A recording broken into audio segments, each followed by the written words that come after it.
ब्रह्म अक्षर, ब्रह्म जे आहे तेच अक्षर आहे, त्याचा कधीच नाश होत नाही. ब्रह्म अक्षर म्हणजे ब्रह्माचा कधीच नाश होत नाही. तेच प्रत्यक्ष अक्षर आहे की ज्याचा कधीही क्षर होत नाही. असं ते ब्रह्माक्षर निर्देश योग आपल्याला ते निर्देश करतो, दाखवतो. पण कधी आपल्याला दाखवणार ते? जर आपल्याला त्या ब्रह्माचा योग जुळून आला तर, त्या परब्रह्माचा योग जुळून आला तरच आपल्याला त्याची जाणीव होणार आहे. आणि ह्या मनुष्य देहाला येऊन जर आपल्याला त्याची प्रचिती आली नाही, त्याचं आपल्याला अनुभव आलेला नाही परब्रह्माचं, तर आपल्याला हे ज्ञानेश्वरी ज्ञानोबाराने लिहिलेली आहे. पण आपल्याला ती समजण्यासाठी प्रत्यक्ष श्री गुरूंना शरण जावं लागतं. म्हणून 4थ्या अध्यायात लिहिलं की नाही, ते ज्ञान पायगा बर्वे जरी म्हणे अति नव्हे तरी संता या भजावे. संत भेटले पाहिजे जीवनामध्ये, संत ओळखता यायला पाहिजे. संताविन प्राप्ती नाही, ऐसे वेद दे तसे ग्वाही. म्हणजे काय? 4 वेद तेच सांगतात, अरे बाबा संतांना शरण जा. संतांना शरण जात नाही तोपर्यंत हे ज्ञान कळणार नाही. जे काय चालले पूजा अर्चा तेच माणूस करत बसणार. मग ते करू नये का? ती पहिली पायरी आहे, ती करा प्रत्येकाने. पण ते करता करता आत्मनिवेदन भक्तीपर्यंत यायला पाहिजे. आणि जोपर्यंत आत्मनिवेदन भक्तीपर्यंत पोहोचण्याची तीव्र इच्छा पाहिजे प्रत्येक जीवाला, प्रत्येक माणसाला तीव्र इच्छा पाहिजे बरं का. अशी साधी सुधी इच्छा असून जमणार नाही. आत्मनिवेदन भक्ती आपल्याला तीव्र इच्छा असली पाहिजे. आणि ती तीव्र इच्छा असेल, बघा आपण द्वैतामध्ये काय करतो, प्रपंचामध्ये एखाद्याची इच्छा असली की पैसा भरपूर कमवावा तर तो बरोबर त्या मार्गाला जातो आणि पैसा कमवतो. एखाद्याला वाटले की आपण उच्च शिक्षण घ्यावं, त्याला उच्च प्रकारचं शिक्षण माणूस घेतो. पण असं एखाद्याला वाटत नाही की आपण उच्च परब्रह्म प्राप्ती करावी, म्हणजे परब्रह्माची प्राप्ती करावी, हे कोणालाही वाटत नाही. का वाटत नाही?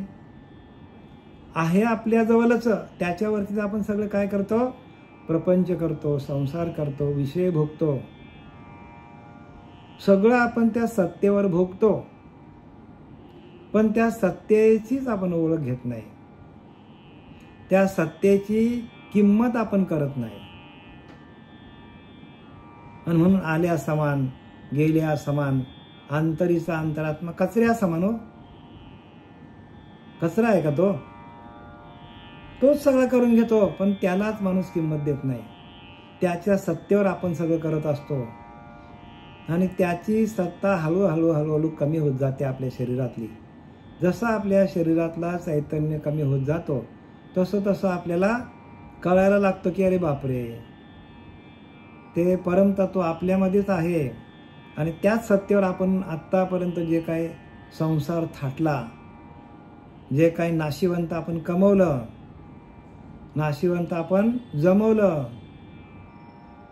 ते या देहासाठी केलं. पण आत्म्यासाठी काहीही माणूस करत नाही. त्याच्या सत्तेवर सगळं करतो. आणि त्याची सत्ता कळण्यासाठी ज्ञानोबाने काय लिहिलं इथे की अक्षर ब्रह्म अक्षर निर्देश योग, आपल्याला निदर्शनास आणून दिलेला योग की आत्म्याचा आणि परमात्म्याचं मिलन, आत्म्याचं आणि परमात्म्याची भेट कशी करायची. अंतकाली प्रयाणकाली आपल्याला जाताना आपल्या आत्म्याची आणि परमात्म्याची भेट व्हायला पाहिजे. आणि ते भेट होण्यासाठी अनेक वर्ष तपश्चर्या करावी लागतो. लगेच होत नाही बरं का. आपण एकदम तूप खाऊन लगेच रूप येतो का आपल्याला? नाही ना, हळूहळू. एखादा माणूस बॉडी बनायला घेतली आपण, एखाद्या माणसाने, लगेच होतो का? हो, नाही होत ना. एखाद्या माणसाने डिग्री घ्यायचा प्रयत्न केला डॉक्टरची, होतो का लगेच? नाही ना, वेळ जातो ना. तसं हळूहळू ढाले आपल्याला हळूहळू आपल्याला परमात्म्याची प्राप्ती होईल. पण आपली प्रबल इच्छा पाहिजे ह्याच देही ह्याच डोळा भोगीन माझ्या मुक्तीचा सोहळा, असा आपली शपथ असली पाहिजे. स्वतःला काय करायला पाहिजे आपण? स्वतःला या ज्ञानोबारांच्या ज्ञानेश्वरीमध्ये जे काय लिहिलं आहे, जे काय त्या ज्ञानोबारांनी रेखांकित केलेलं आहे, त्याचा अर्थ समजण्यासाठी प्रत्येक व्यक्तीला साधक व्हावं लागेल, ध्यान करावं लागेल. आणि इथं ध्यानाच्या प्रक्रियेतूनच ज्ञानोबा काय सांगतात बघा. आपण 10वा श्लोक पूर्णपणे मागच्या वेळेला झालेला आपला. आता आपण 11व्या श्लोकामध्ये पदार्पण करूया. बघा ज्ञानोबा काय सांगतात की मागच्या 2 ओळी आपण घेऊया, 99 ओळी आपण घेऊया. केवल परब्रह्म जया परमपुरुषाचे नाम, तो माझे निज ध्याम होऊन टाके. जो जडजडा ते विरवतू, भ्रुलतामध्ये संचरतू, जैसा घंटानाद लयस्तू. घंटेशीच होय का झाकलिया घटीचा दिवा, नेनिजे काय झाले केव्हा. या रीती पांडवा जो देह ठेवी, तो केवल परब्रह्म तया परमपुरुषाचे नाम, तो माझे निज धाम होऊन ठाके. ज्ञानोबाराला आलेले प्रत्यक्ष अनुभव, समाधी, संजीवनी समाधी घेतली ज्ञानोबारांनी. त्याच्या आधी त्यांनी लिहून ठेवलेले अनुभव आहेत आणि त्या अनुभवाच्या माध्यमातून आपल्यालाही तसेच अनुभव येतील. पण आपण या संतांच्या मार्गामध्ये आपण यायला पाहिजे. संत ज्या पथावर चालले, ज्या मार्गाने चालले, त्या मार्गावर आपण स्थिर व्हायला पाहिजे. कारण संतांनी एवढं भांडार लिहून ठेवले कोणासाठी? जड जीवासाठी. प्रत्येक जीव हा जड आहे, कारण भौतिक सुखामध्ये अडकलेला आहे. आणि या भौतिक सुखातून निघण्यासाठी ज्ञानोबा सांगतात की तुम्ही ध्यान करा. ध्यानाच्या माध्यमातून आपल्याला जी प्रक्रिया दिलेली आहे, त्या प्रक्रियेच्या माध्यमातून ब्रह्मरंध्रात जाऊन स्थिर कसं व्हायचं, याच्यासाठी संपूर्ण ज्ञानेश्वरी लिहिलेली आहे. यम, नियम, आसन, प्राणायाम, प्रत्याहार, धारणा, ध्यान आणि समाधी. म्हणजे समाधीपर्यंत कसं जायचं हे संपूर्ण आपल्याला फक्त आणि फक्त म्हणून योगियांची माऊली ज्ञानोबा काय संपूर्ण योगियांची माऊली आहे. 22 वर्षामध्ये समाधीस्थ झालं, कार्य संपलं. भगवान कृष्ण परमात्मा, त्यांचे श्रीगुरु निवृत्तीनाथ, असे अनेक संत त्यावेळेला होते आणि प्रत्यक्ष समाधी घेतली ज्ञानोबारांनी. कार्य संपलं, निघून गेले. तेवढ्याच कार्यासाठी आले होते. आपलं कार्य संपलं तरी आपण अजून चिटकूनच आहे देहबुद्धीला. आपलं पण कार्य संपलेलंच आहे बरं का. ज्यांना नातवंड पंतवंड झाली, आता कार्य संपलेलं आहे देहाचं. पण या देहाला अंतकाली आपल्याला भगवंताशी एकरूप होऊन भजनानंदामध्ये जाऊन आपल्याला देह कसा ठेवता येईल, याच्यासाठी ज्ञानोबारांनी आपल्याला संपूर्ण ज्ञान दिलेलं आहे. आणि त्या ज्ञानाच्या माध्यमातून श्रीगुरूला शरण जाऊनच, बरं का, असं नाही, श्रीगुरूला शरण जाऊनच आपल्याला हे ज्ञान मिळवता येतो. आणि तसा गुरु मिळाला पाहिजे. गुरु पाहिलीचे 50 येतो, पण त्याचा फायदा काय होणार आपल्याला? म्हणून जे करामध्ये दाखविती ते गुरु म्हणजे ती, परंतु ते नव्हे सद्गुरु मोक्षदाते. म्हणजे आपल्या हातामध्ये साखर घेतात आणि आपल्याला तांदूळ काढून दाखवतात. ही विद्या जी आहे रिद्धी सिद्धीची, काय काय लोक येतात बघा आणि या माणसाला भुलवतात. हातामध्ये काय करतात? साखर घेतात आणि त्याचा तांदूळ बनवतात. आपल्याला काय करतात? भुरळ पाडतात. म्हणजे करामध्ये दाखविती ते गुरु म्हणजे ती, परंतु ते नव्हे सद्गुरु मोक्षदाते. ते आपल्याला मोक्षाला नेणार. बरेचसे लोक चमत्कारिक आहेत जगामध्ये, पण चमत्काराकडे जाऊ नका. कारण ज्ञानोबारांनी 19वा अध्याय लिहिला होता चमत्कारांचा, म्हणजे रिद्धी सिद्धीचा. तो 19वा अध्याय पूर्णपणे काय बाद करून टाकला नंतर. कारण त्याचा दुरुपयोग लोक करतील म्हणून ज्ञानोबारांनी ते कॅन्सल केलं, म्हणजे रद्द करून टाकलं. आपलं आता हे ओळीकडे वळूया. ओळी क्रमांक आहे 100.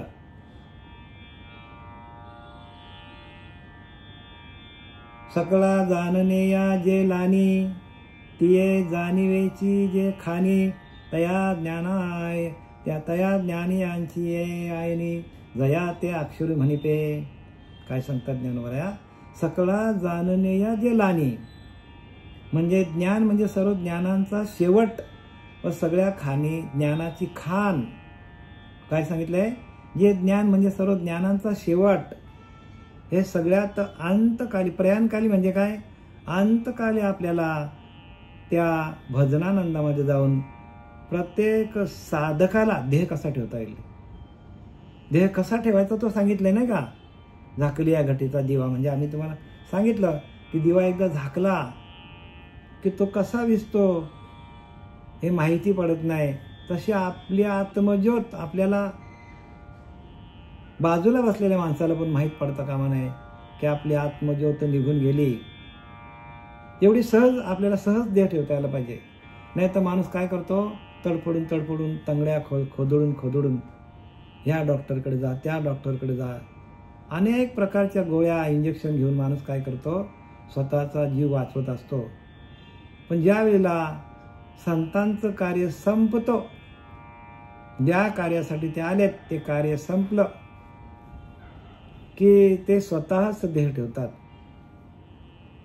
म्हणून जगाच्या कल्याणा संतांच्या विभूती देह कष्टविती परोपकारी, परोपकारासाठी आहे त्यांचा देह.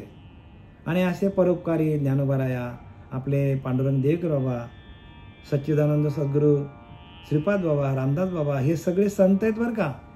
यांना एकमेकांच्या डोक्यावर हात ठेवून ते ज्ञान प्रकाशित केलेले आहेत आनंद संप्रदायामध्ये. आणि म्हणून त्यांचा आम्ही पुन्हा पुन्हा आम्ही त्यांच्या नावाचा उल्लेख का करतो? कारण ते त्या पदाला गेलेले आहेत. आता जी प्रक्रिया सांगितली आपल्याला ज्ञानोबारांनी, ह्याच प्रक्रियेमधून त्यांनी देह ठेवलेला आहे. आणि म्हणून तेची संत ज्यांचा हेत विठ्ठली, म्हणजे अखंड विठ्ठल विठ्ठल विठ्ठल विठ्ठल त्यांचं नामस्मरण चालू होता. नेनती काय टाना टोना नामस्मरणा वाचुनी. फक्त नामस्मरणातूनच हे सगळ्या प्रक्रिया आहे. आपल्याला ज्ञानी व्हायचं नाही बरं का, आपल्याला भजनानंदी व्हायचं. भजनानंदामध्येच आपल्याला देह ठेवता आलं पाहिजे. आणि भजनानंदामध्ये आपण देह ठेवला की आपण अंतकाली भगवंताला प्राप्त होतो. अर्जुना तुम्हीच होशी. हे ज्ञान म्हणजे सर्व ज्ञानांचा शेवट व सगळ्या ज्ञानाची खाण. बघा, सगळ्या ज्ञानांचा शेवटचं ज्ञान हे सांगतात. समाधी म्हणजे जिवंतपणे असताना समाधी लागली पाहिजे. समाधी म्हणजे जमिनीत पुरून घेणं नाही बरं का. समाधी म्हणजे चालती बोलती समाधी. चालताना, बोलताना, उठताना, बसताना, खाताना, पिताना आपलं अखंड नामस्मरण चालू आहे, त्याला समाधी म्हणतात. आसनी शयनी भोजनी विसर नाही माझ्या नामी, तया नाम आत्मज्ञानी बोली जे पार्था. अरे पार्था, अरे अर्जुना, ज्याचं अखंड चालताना, बोलताना, खाताना, पिताना, जागृती, स्वप्न, सुसुप्ती तिन्ही अवस्थेमध्ये ज्याचं अखंड नामस्मरण चालू आहे आणि तीच समाधी आहे. आणि म्हणून तर इथं मागच्या एका श्लोकामध्ये सांगितलं की जीते तेवी जीते ने अवसरे आवडून जीवे उरे, मरणाचे मेरे फार हो लगे, मरणी जाय जे आठे तो तेची गती ते पावे. म्हणून अर्जुना सदा स्मरावे मातेची तुवा. अरे अर्जुना, तुला विषय त्रास देतील, आपल्याला सांगितले विषय त्रास देतील. ज्या आपण जन्माला आल्यापासून जे आपण भोगत आलेलो आहोत, ज्या विषयांचा आपण भोग घेतलेला आहे, तेच विषय अंतःकरणामध्ये आपल्या दबा धरून बसलेले आहेत. आणि ते प्रयांकाली विषय जर उठले, त्याने जर जोर केला त्या वासनांनी, तर आपल्याला अधोगतीला जावं लागेल. म्हणून भगवंतांनी सांगितले आहे, अर्जुनाला सांगितले म्हणजे आपल्याला सांगितलंय. म्हणून सदा स्मरावे मातेची तुवा. म्हणून अर्जुना सतत माझं स्मरण कर. सतत एक क्षण पण तू जाऊ देऊ नको, रिकामा अर्धघडी राहू नको.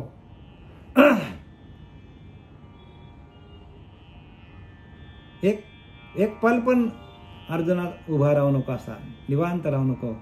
त्या भगवंताचं भजन कर आणि भगवंताच्या भजनातून आपल्याला, भजनानंदातून आपल्याला ध्येय ठेवता यायला पाहिजे. आणि अंतकाली आपण भजन विसरलो तर मग आपल्याला जण पकडतील. जण म्हणजे विषय पकडतील आपल्याला.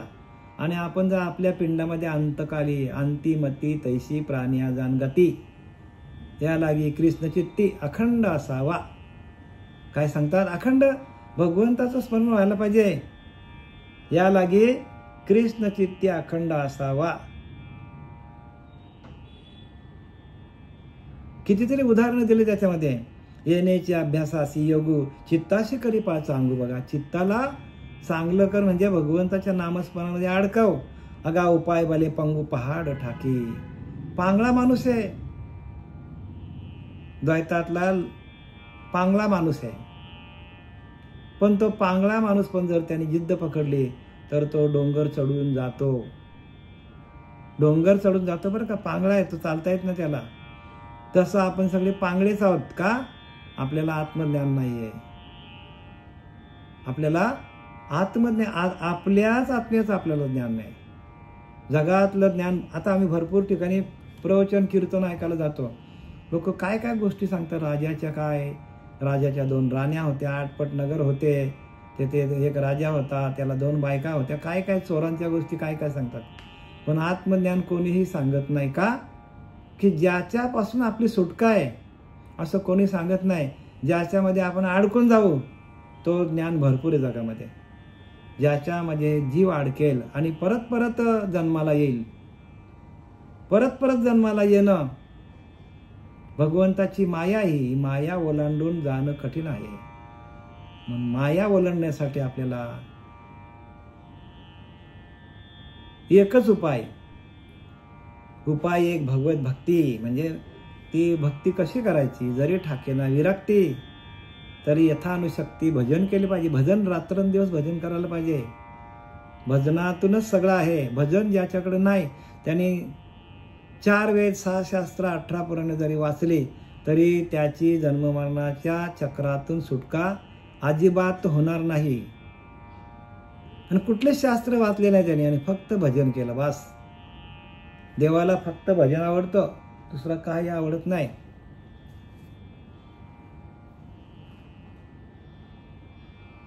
अशा बुद्धिमान ज्ञानी पुरुषांनीही ज्याला अक्षर असे म्हटले आहे. बघा, जे ज्ञान म्हणजे सर्व ज्ञानांचा शेवट आहे हो, आणि सगळ्या ज्ञानाची खाण आहे.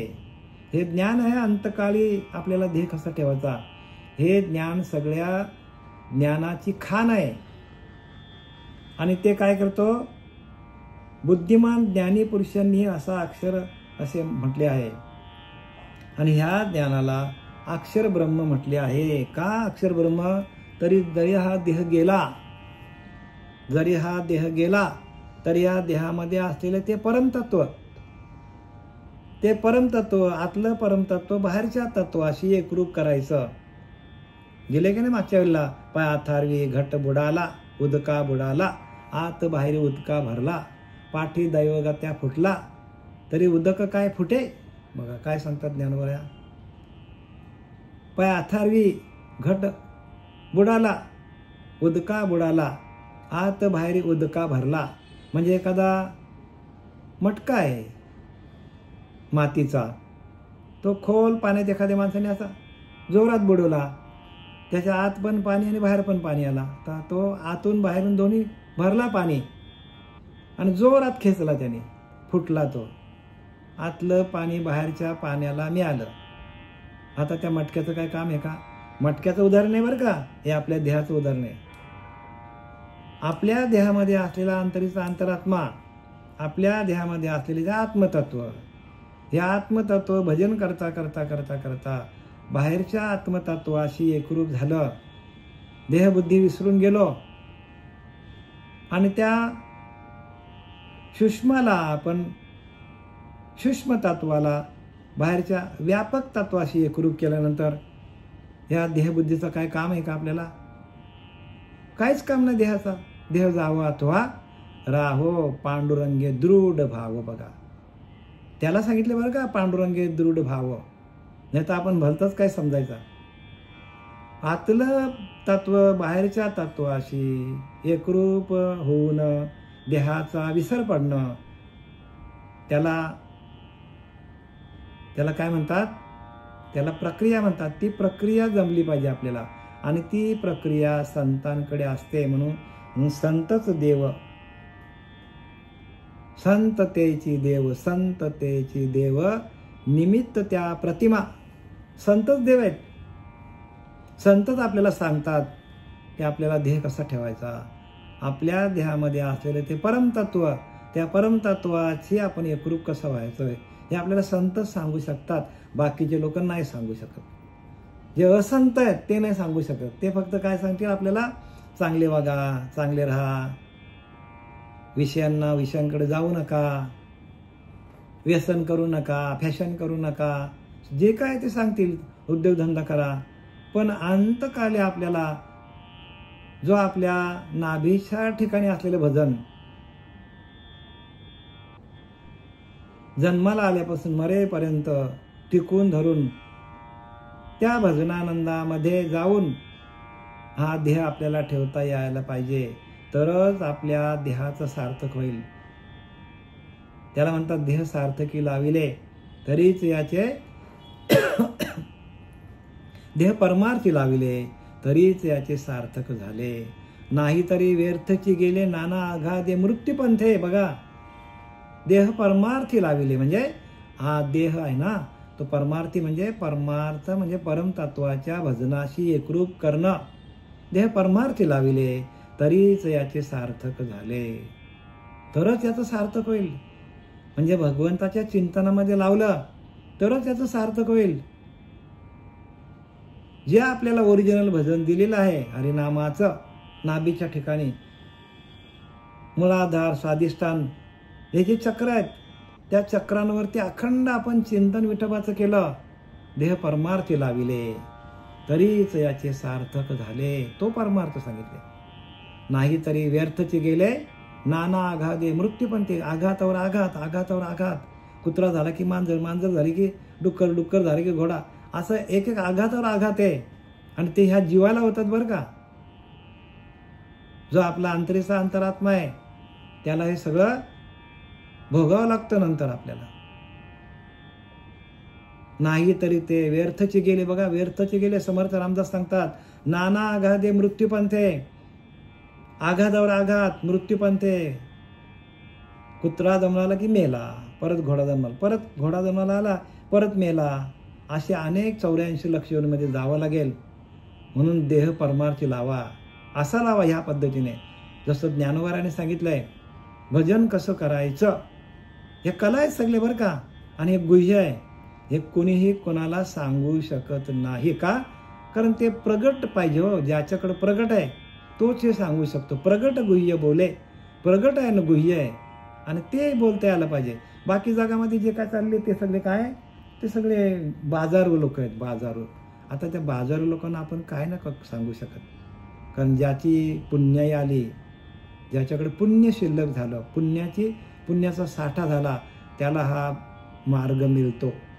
बाकीच्या लोकांना बहु दुःख भोगिले जेने तयासीच परमार्थ बाणे. बघा ज्याने अत्यंत दुःख भोगले त्यालाच हा परमार्थ कळेल. ज्याला काय दुःखच नाही, ज्याला शरीराला व्याधीच नाही, तो हा परमार्थ धुमकून पण बघणार नाही.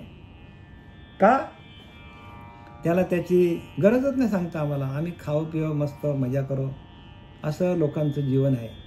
आणि असं जीवन जगणं म्हणजे प्राण्यासारखं. प्राणी या कामी भरू नाही लिहिलं की नाही. प्राणी माणूस काय करतो, काम वासनेने भरलेला असतो. तसा माणूस पण प्राणीच झालेला आहे. प्राण्यासारखं वर्तन करतो माणूस. पण त्याला हे कळत नाही की ह्या जन्मातून आपल्याला भगवंताची प्राप्ती करायची आहे. तर आपल्याला सर्व इंद्रिय आपल्याला काय करायला पाहिजे, सर्व इंद्रिय आपल्याला ध्यानाला बसून एक आत्मस्वरूपाकडे आणायला पाहिजे. सगळी इंद्रिय बरं का. 5 ज्ञानेंद्रिय म्हणजे नाक, जीभ, डोळे, त्वचा, कान, हे 5 ज्ञानेंद्रिय आहेत.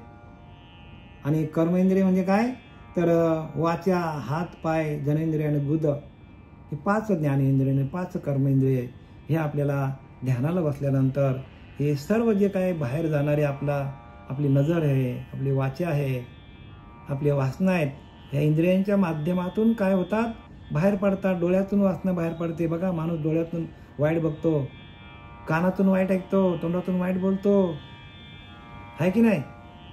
आणि कर्म करतो माणूस, हाताने नाही नको तिकडे मारामाऱ्या करायला जातो. जनेंद्रिय आहेत, काम वासना भोगतो माणूस. या सगळ्या ज्या गोष्टी आहेत, ह्या सगळ्या गोष्टी माणसाला बाधक आहेत. म्हणून त्याने काय सांगितलंय की या लागे अर्जुना तो अभ्यासी मध्ये मिळे. अरे अर्जुना, अभ्यास कर आणि मी तुझ्या हृदयामध्येच आहे. आणि त्या हृदयातल्या भगवंताशी एकरूप होऊन माझं भजन कर. सर्व, कारण जी इंद्रिय आपली बाहेर भरकटतात तीच इंद्रिय आपल्याला आत्मतत्वाकडं, आत्मदेवाकडं आणली आणि त्याच्या हातात दिली, तर मग तोच सगळा आपल्याकडनं कार्य करून घेतो. आपला तसा भाव व्हायला पाहिजे. आपला काय व्हायला पाहिजे, भाव तसा व्हायला पाहिजे. पण तसा भाव होण्यासाठी प्रक्रिया आहे. चंडवा तेही न मोडे, ते गगनाची की पुढे, वांचुनी जरी होईल नेहुडे, तरी उडेल कैसे. चंडवा तेही न मोडे, काय सांगतात की झंझावाताने न मोडणारे असे एक खरोखर आकाशच आहे. कितीही मोठा वारा आला, कितीही मोठा वादळ झाला, तरी आकाश काय हालत नाही. काय, जरी आला महाप्रलय, जरी आला महाप्रलय, तरी आकाशाचं काही जात नाही. तसं आकाशापेक्षाही व्याप्त आहे ते परब्रह्म. आकाशाला कवेत घेणारं ते परब्रह्म आहे. म्हणजे एवढं व्यापक सांगायचं काय ज्ञानोबारायांना, ते व्यापक आहे आणि आपण व्यापकतेला जायला पाहिजे.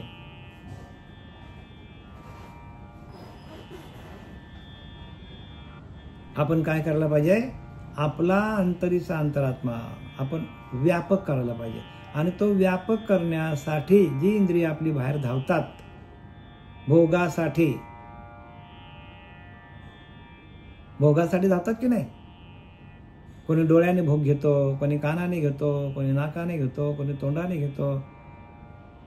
अनेक प्रकारचे भोग आहेत माणसाला. काम वासना आहे, क्रोध आहे, लोभ आहे, दंभ आहे, संशय आहे, चिंता आहे, हे सगळ्या वासना आहेत. असूया आहे, इच्छा, आकांक्षा, कामना, भावना, असूया केवढे तरी आहेत. आणि या सगळ्या आपल्याला काय करतात, भोगाकडे नेतात आपल्याला. आणि भोग आपल्याला रोग लावून घेतात. भोगामुळेच आपल्याला प्रत्येकाला रोग आहे. आणि ही वासना जर एकदा संपली आणि सगळे वासना म्हणून सर्व इंद्रियांच्या वृत्ती घेऊन आपल्या हाती, बुद्धी आत्मया मिळे एकांती प्रिया जैशी, ज्ञानोबा सांगतात शेवटीला 18 अध्यायामध्ये. सर्व इंद्रियांच्या वृत्ती घेऊन आपल्या हाती, बुद्धी काय करते, सर्व इंद्रियांच्या जेवढ्या वृत्ती आहेत त्या वृत्ती काय करतात, निवृत्त होण्यासाठी घेऊन आपल्या हातामध्ये घ्या. म्हणजे एका आत्मस्वरूपाकडे या, एका आत्मदेवाकडे या. बुद्धी आत्मया मिळे एकांती, बुद्धी आत्मया मिळे एकांती. बुद्धी काय करते, आत्म्याला भेटतो एकांतामध्ये. बरं का, एकांत पाहिजे, एकांताशिवाय होत नाही. बुद्धी आत्मया मिळे एकांती, एकांताचे सुख. तुका म्हणे आम्हा एकांताचा वास, ब्रह्मी ब्रह्मरस सेवू सदा. एकांताचा वास आहे. एकांतामध्ये गेल्यावर सगळ्या गोष्टी आहेत या. आता जो काय आपलं प्रकरण चालू आहे, हा 11वा श्लोक चालू आहे, त्याच्यामध्ये 10वा श्लोक चालू आहे, 9वा श्लोक चालू आहे, 12वा श्लोक चालू आहे आपला 8व्या अध्यायातला. एकांताचाच विषय आहे. जोपर्यंत आपण एकांतात जात नाही तोपर्यंत ह्याची आपल्याला अनुभूती येणार नाही. आणि आपला हेले आला आणि पाणी वाहतच मेलाव, असंच होईल आपलं. एकांतामध्ये जा. कालच्या प्रवचनात मी सांगितलं, जो एकांत असा अतितत्पर राहा एकांतामध्ये. महिला वर्गाने 10 मिनिटं मिळेल तरी जा बेडरूममध्ये, ध्यान करा. अर्धा तास मिळालेला ध्यान करा. सकाळी तर उठाच ब्रह्ममुहूर्तावर. सातत्याने तुम्ही तुमच्या अंतरीच्या अंतरात्म्याशी एकरूप व्हा. हे ग्रंथ आम्हाला सांगायची गरज लागणार नाही.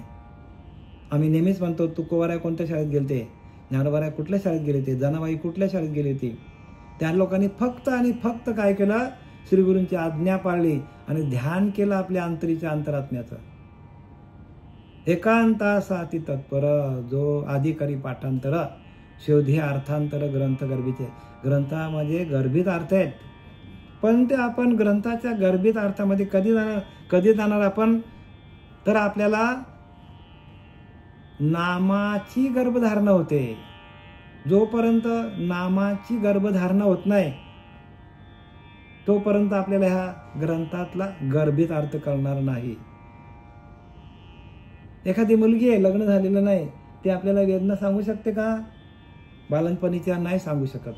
तसं जोपर्यंत आपल्याला नामाची गर्भधारणा राहत नाही तोपर्यंत आपल्याला गर्भित अर्थ सांगता येणार नाही.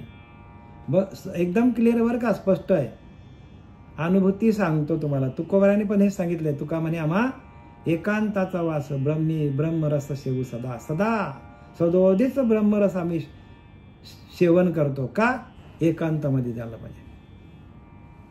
सगळा एकांताचा विषय.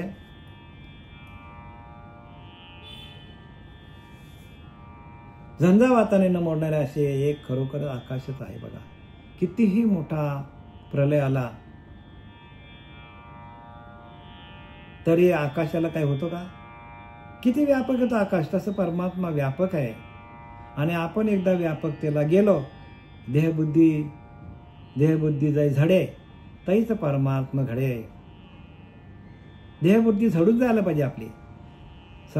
समर्थ रामदासाने लिहिले, देहबुद्धी झडे तरीच परमार्थ घडे. देहबुद्धी निघून जायला पाहिजे आपली. देहबुद्धीमध्ये माणूस अडकलेला आहे. त्यासाठी संतांची संगत करायची. संतांची संगत कशाला करायची?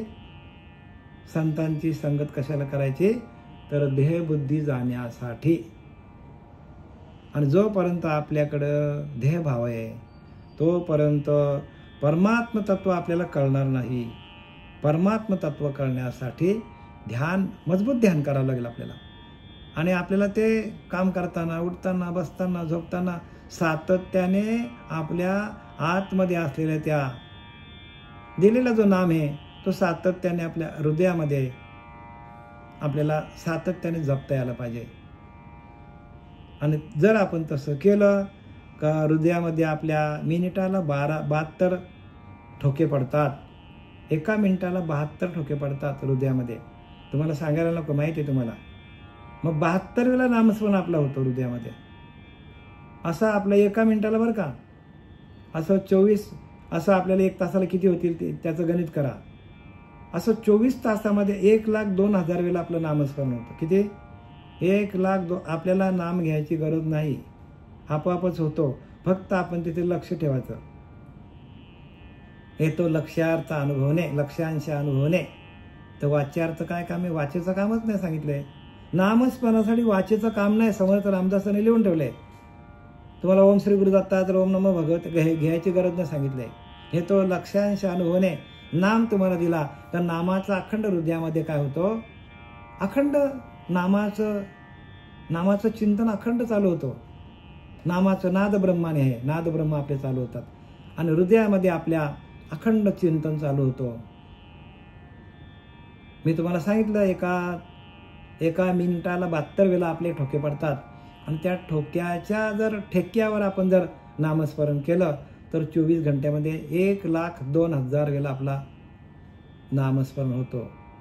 साधी क्रिया आहे हो, पण ते लोकांच्या लक्षात येत नाही. का? कारण संतांना शरण जात नाही.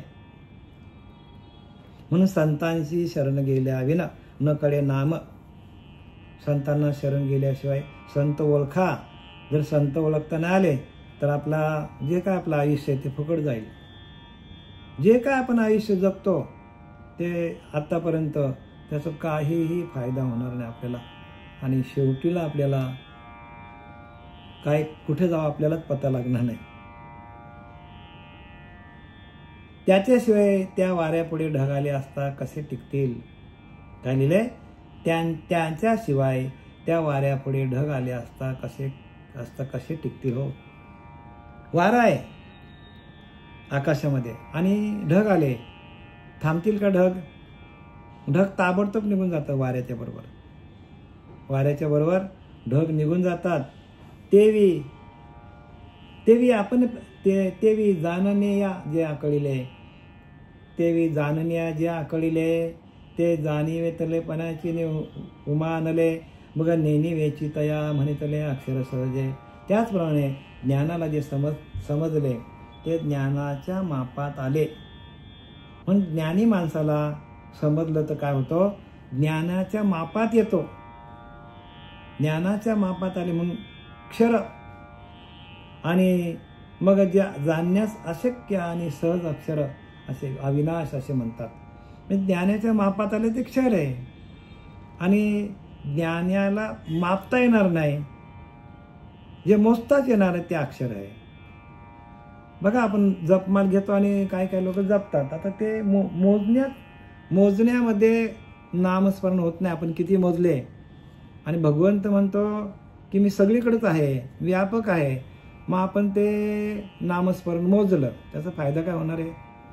अखंड चाललं पाहिजे. ते मोजण्याचे विषय नाही तो, कारण त्याचा कधीच लय होत नाही, त्याचा कधीच नाश होत नाही. ते अक्षर आहे. ते मोजायची गरज आहे का आपल्याला? नामस्मरण मोजण्याची गरज आहे का? कारण ते अक्षर आहे, त्याचा कधीच नाश होत नाही आणि ते अविरत आहे, सातत्याने चालू आहे.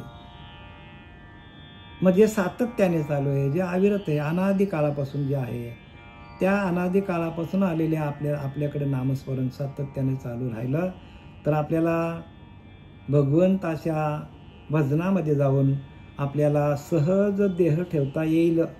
सहज बरं का, म्हणजे त्याला काही शक्ती लागत नाही.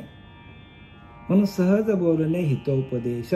संत सहज बोलतात आणि आपल्या हिताचं बोलतात. हिताकारणे बोलणे सत्य आहे. आपल्या हिताकारणे ते सत्य बोलतात, पण आपल्याला आपला सत्याकडे लक्ष नाही आणि आपण असत्याकडे धावतो.